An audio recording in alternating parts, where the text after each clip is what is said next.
ఇంకొద్దిసేపట్లో డోలీలో ఎక్కి అత్తారింటికి బయలుదేరాల్సిన పెళ్లి కూతురు పెళ్లి మండపంలోనే కుప్పకూలిపోయింది. కానరాని లోకాలకు ఏగిపోయింది.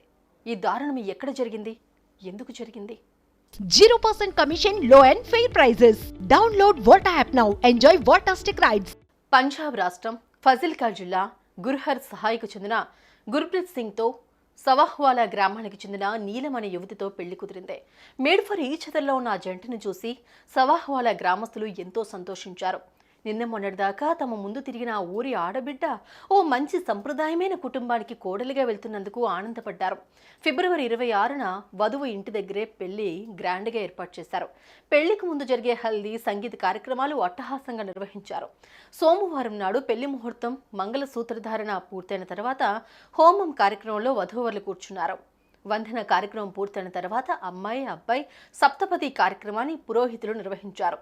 వరుడు చేయి పట్టుకుని హోమం చుట్టూ తిరుగుతున్న నీలం ఉన్నట్టుండి ఒక్కసారిగా కుప్పకూలిపోయింది.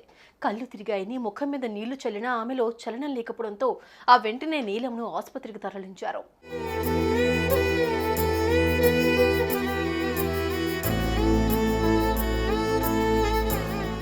ఆసుపత్రిలో చేరిన నీలంను డాక్టర్లు పరీక్షించారు. అయితే ఆమె కొంతసేపటి క్రితమే ప్రాణాలు పోయినట్లు వైద్యులు ఇచ్చిన సమాచారం విని ఆ పెళ్లి కూతురు తల్లిదండ్రులు ఒక్కసారిగా కుప్పకూలిపోయారు. పెళ్లికి ముందు ఏమాత్రం విశ్రాంతి లేకుండా పలు కార్యక్రమాల్లో పాల్గొనడంతో పాటు హోమం నుంచి వెలువడ్డ పొగ కూడా పెళ్లి కూతురిని ఉక్కిరిబిక్కిరి చేసిందని, అదే సమయంలో ఆమె బీపీ పూర్తిగా డౌన్ అయిపోవడంతో క్షణాల్లో ప్రాణాలు కోల్పోయి ఉండొచ్చని వైద్యులు వధువు కుటుంబ సభ్యులకు వివరించారు.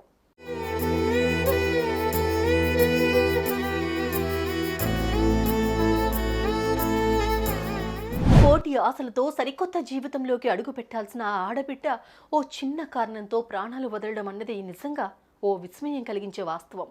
మరికొద్దిసేపట్లో డోలీలో అత్తగారింటికి వెళ్లాల్సిన తమ బిడ్డ పాడ మీద కాటికి పయనం కావడం అన్నది తాము ఏ జన్మలో చేసుకున్న పాపమో అంటూ విలిపిస్తున్న ఆ తల్లిదండ్రులను ఓదార్చడం ఎవరి తరం?